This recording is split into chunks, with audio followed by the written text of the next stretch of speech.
Hi hello, welcome to my YouTube channel. ഇതെന്ന് പറയുന്നത് ഒരു യാത്രയാണ് കേട്ടോ. നമ്മൾ എല്ലാവരും കൂടി ഒരുപാട് നാളുകളായി പ്ലാൻ ചെയ്തിട്ട് അവസാനം നടന്നൊരു യാത്രയാണ് നമ്മളുടെ ഈ ഒരു ട്രിപ്പ് എന്ന് പറയുന്നത്. ഇത്രയും നാള് ഈ ഒരു യാത്ര നടക്കാതിരിക്കാനുള്ള ഒരു മെയിൻ റീസൺ എന്ന് പറയുന്നത് നമ്മളുടെ ഈ കൂട്ടത്തിലൊരാള് ജോബ് ആവശ്യത്തിനായിട്ട് സിംഗപ്പൂരായിരുന്നു. അപ്പം അവൻ വരാൻ വേണ്ടിയിട്ടാണ് നമ്മൾ വെയിറ്റ് ചെയ്തത്. ശരിക്കും പറഞ്ഞു കഴിഞ്ഞാൽ ഈ ഒരു യാത്ര നടക്കേണ്ടത് 2025 ജാനുവരിയിലോ അല്ലെ 2024 ഡിസംബറിലൊക്കെ ആയിരുന്നു. പക്ഷെ ഇത് സംഭവിച്ചെന്ന് പറഞ്ഞത് 2026 ജാനുവരിയിലാണ്. അങ്ങനെ നമ്മൾ എല്ലാവരും കൂടി ഭയങ്കര എക്സൈറ്റഡ് ആയിട്ട് പോയ ഒരു യാത്ര കൂടിയാണിത്. എവിടെയാണെന്നറിയില്ലേ? അതായത് കശ്മീരിലേക്ക്. നമ്മൾ കുറേ നാളുകളായിട്ട് പ്ലാൻ ചെയ്തതും അതുപോലെ തന്നെ അവൻ ലീവ് ഉണ്ട് എന്ന് പറഞ്ഞപ്പോൾ തന്നെ നമ്മൾ എല്ലാവരും കൂടി ബുക്ക് ചെയ്തൊരു സ്ഥലം കൂടിയായിരുന്നു. അങ്ങനെ ബുക്ക് ചെയ്ത് കാത്തിരുന്ന് അവസാനം ആ ഒരു ദിവസം വന്നെത്തി. അതുകൊണ്ട് തന്നെ എല്ലാവരും ഭയങ്കര എക്സൈറ്റഡ് ആയിരുന്നു.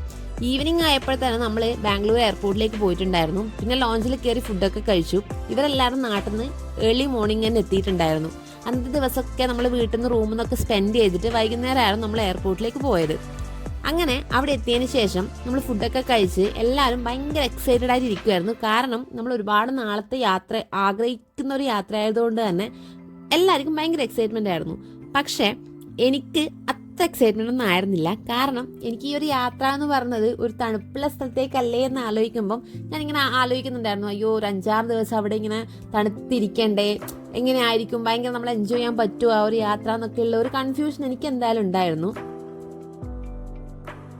പക്ഷെ ഇതുവരെ കാണാത്തൊരു സ്ഥലവും അതുപോലെ നമ്മൾ പോകുന്ന ഗ്യാങ്ങും ഒക്കെ ആലോചിക്കുമ്പം എന്തായാലും ആ ട്രിപ്പ് എങ്ങനെയായിരിക്കും എന്നറിയാനുള്ള ഒരു ചെറിയൊരു എക്സൈറ്റ്മെന്റ് എൻ്റെ ഉള്ളിൽ ഉണ്ടായിരുന്നു. ഒട്ടാകെയുള്ള ഒരു പ്രശ്നം എന്ന് പറഞ്ഞാൽ തണുപ്പ് എന്നുള്ളൊരു സാധനം മാത്രമായിരുന്നു. അങ്ങനെ നമ്മൾ ഇവിടുന്ന് യാത്ര തുടങ്ങി. നമുക്ക് ഇവിടുന്ന് നേരെ ഡൽഹിയിലേക്കായിരുന്നു ഫ്ലൈറ്റ്. പിന്നെ അത് കഴിഞ്ഞ് ഒരു 2 അവറിന്റെ ഉള്ളിൽ നമുക്ക് അവിടുന്ന് ശ്രീനഗറിലേക്കും ആയിരുന്നു ഫ്ലൈറ്റ് ഉണ്ടായിരുന്നത്.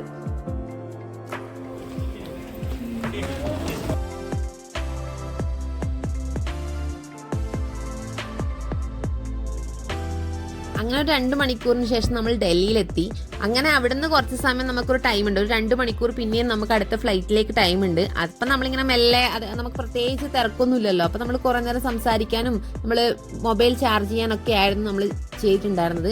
പിന്നെ നമ്മൾ ഓൾറെഡി ബാംഗ്ലൂർ എയർപോർട്ടിൽ നിന്ന് തന്നെ ATM നമ്മൾ ക്യാഷ് ഒക്കെ എടുത്തിട്ടുണ്ടായിരുന്നു. കാരണം നമുക്ക് അറിയില്ലല്ലോ കാശ്മീർ പോയി കഴിഞ്ഞാൽ അവിടെ നമുക്ക് എല്ലായിടയ്ക്കും GPay വർക്ക് ആവുമോ അതൊന്നും നമുക്കറിയില്ല. അതുകൊണ്ട് തന്നെ നമ്മൾ ക്യാഷ് എന്തായാലും കയ്യിൽ കരുതിയിട്ടുണ്ടായിരുന്നു.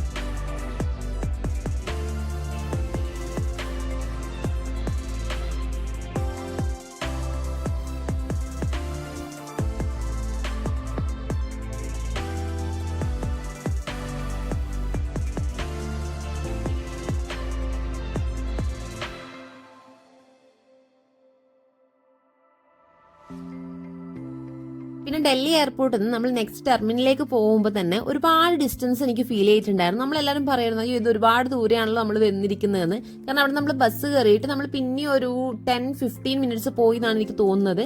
കാരണം അത്രയും ദൂരം ഉണ്ടായിരുന്നു നമ്മൾ നെക്സ്റ്റ് ടെർമിനലിലേക്ക് പോകാൻ വേണ്ടിയിട്ട്. പിന്നെ അവിടെ പോയി നമ്മളൊന്ന് ഫോണൊക്കെ ചാർജ് ചെയ്ത് ഒന്ന് സെറ്റ് ആകുമ്പോഴത്തേക്ക് തന്നെ നമുക്ക് നെക്സ്റ്റ് ഫ്ലൈറ്റും വന്നിട്ടുണ്ടായിരുന്നു.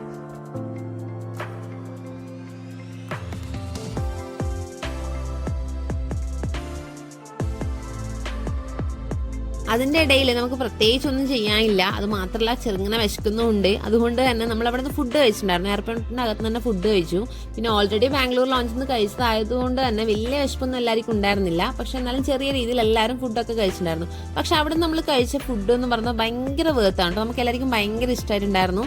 കാരണം നമ്മൾ പിസ്സയൊക്കെയാണ് ഞാൻ ഓർഡർ ചെയ്തത്. പക്ഷെ പിസ്സ നമ്മൾ സത്യം പറഞ്ഞു കഴിഞ്ഞാൽ ഭയങ്കര ടേസ്റ്റി ആയിരുന്നു. നോർമലി നമ്മൾ കഴിക്കുമ്പോൾ നമുക്ക് പൊതുവെ ഇഷ്ടപ്പെടാറില്ല. പക്ഷെ അവിടെ നിന്ന് കഴിച്ചത് നല്ല അടിപൊളി ടേസ്റ്റ് ഉണ്ടായിരുന്നു. എല്ലാവർക്കും ഭയങ്കര ഇഷ്ടമായിട്ടുണ്ടായിരുന്നു.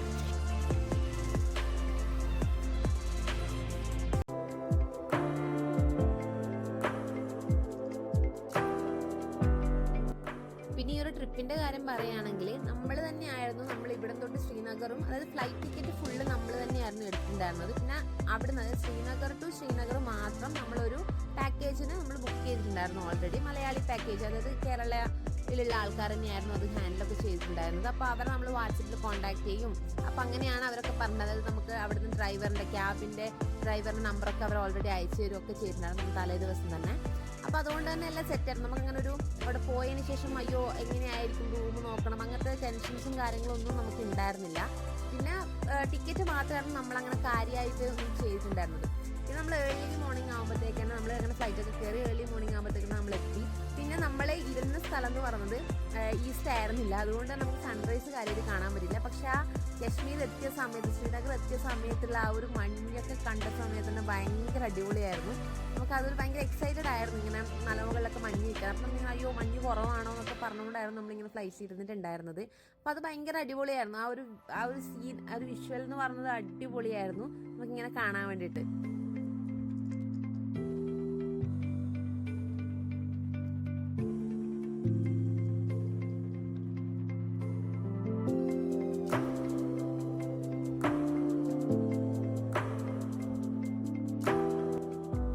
പിന്നെ മെയിൻ കാര്യം എന്ന് പറയുന്നത് നമ്മൾ ശ്രീനഗറിൽ ലാൻഡ് ചെയ്ത അടുത്ത് തന്നെ, പിന്നെ ആ ലാൻഡിങ് പ്രത്യേകിച്ച് പറയണം, നല്ല സ്മൂത്ത് ലാൻഡിങ് ആയിരുന്നു. നമുക്ക് ഒരുപാട് ഇഷ്ടമായി. കാരണം നമുക്ക് ഒരിക്കലും ഒരു ചെർക്കിങ് കാര്യങ്ങളൊന്നും ഫീൽ ചെയ്തിട്ടുണ്ടായിരുന്നില്ല.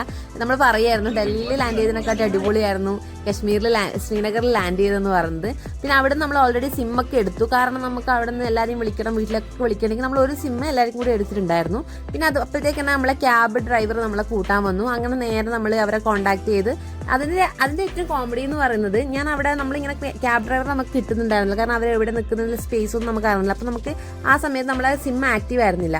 അപ്പോൾ അവിടെ ഇല്ല ഒരാളോട് ജസ്റ്റ് ചോദിച്ചപ്പോൾ തന്നെ അവർ വേഗം ആ നമ്പർ പറഞ്ഞോളൂ വിളിച്ചു തരാമെന്നൊക്കെ പറഞ്ഞപ്പം, കാരണം കശ്മീർ എന്ന് പറയുന്നത് എനിക്കെപ്പോഴും ഒരു പേടിയുള്ളൊരു സ്ഥലം തന്നെയാണ്. കാരണം നമ്മളിപ്പോൾ സിനിമയിലും കാര്യങ്ങളൊക്കെ കാണുന്നതുകൊണ്ട് തന്നെ ആയിരിക്കണം കുറച്ച് പേടിയുണ്ടായിരുന്നു. പക്ഷെ അവരോട് ഇങ്ങനെ ജസ്റ്റ് പോയിട്ട് ബായ് എന്ന് പറഞ്ഞ് ഇങ്ങനെ സംസാരിച്ചുള്ളൂ. അവർ പെട്ടെന്ന് തന്നെ ഓക്കെ നമ്പർ പറഞ്ഞോളൂ, ഞാൻ വിളിച്ചു തരാമെന്ന് പറഞ്ഞിട്ട് അവർ പെട്ടെന്ന് വിളിച്ചു തന്നു. അപ്പം ഞാൻ ഇങ്ങനെ വിചാരിച്ചു അയ്യോ നമ്മൾ കാണുന്ന ഒരു രീതിയേ അല്ല ചിലപ്പോൾ നമ്മൾ അവിടെ പോകുമ്പോൾ എന്നുള്ളത്. അതൊക്കെയാണ് ഈ യാത്രയുടെ സ്പെഷ്യാലിറ്റി എന്ന് പറയുന്നത്. നമ്മൾ വിചാരിക്കുന്ന ഒരു രീതിയേ ആയിരിക്കില്ല, നമ്മൾ വിചാരിക്കുന്ന പോലത്തെ ആൾക്കാരെ ആയിരിക്കില്ല.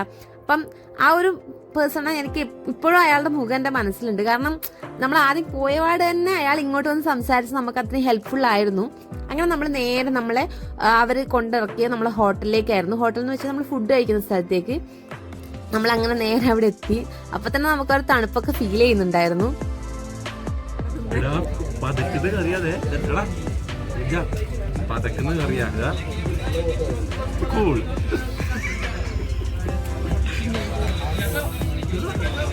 I'm okay.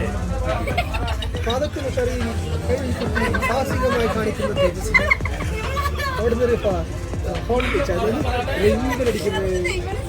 അങ്ങനെ അവിടുന്ന് നമ്മള് വേറെ ബ്രേക്ക്ഫാസ്റ്റ് ഒക്കെ കഴിച്ചു. പിന്നെ തൊട്ടടുത്താണ് നമ്മുടെ സ്റ്റേ എന്ന് പറയുന്നത്, ജസ്റ്റ് ഓപ്പോസിറ്റ് ആയിരുന്നു. അങ്ങനെ നമ്മൾ റൂമിലൊക്കെ കയറി നമ്മൾ 2 റൂംസ് എടുത്തിട്ടുണ്ടായിരുന്നു. ഒന്ന് എനിക്കും തേജസിനും താഴെയും, പിന്നെ അവർക്ക് 3 മുകളിലായിരുന്നു റൂം ഉണ്ടായിരുന്നത്. അപ്പൊ എന്തായാലും നമുക്ക് ബാക്കി വിശേഷങ്ങളൊക്കെ നെക്സ്റ്റ് വീഡിയോയിൽ കാണാം. അതായത് നമ്മളെ അടുത്ത ഓരോ സ്ഥലത്ത് പോകുന്ന വീഡിയോസും കാര്യങ്ങളൊക്കെ ബാക്കിൽ തന്നെ വരുന്നുണ്ട് കേട്ടോ. അപ്പൊ സ്റ്റേ ട്യൂൺഡ്. അപ്പോൾ എല്ലാവരോടും tata bye bye, thank you for watching.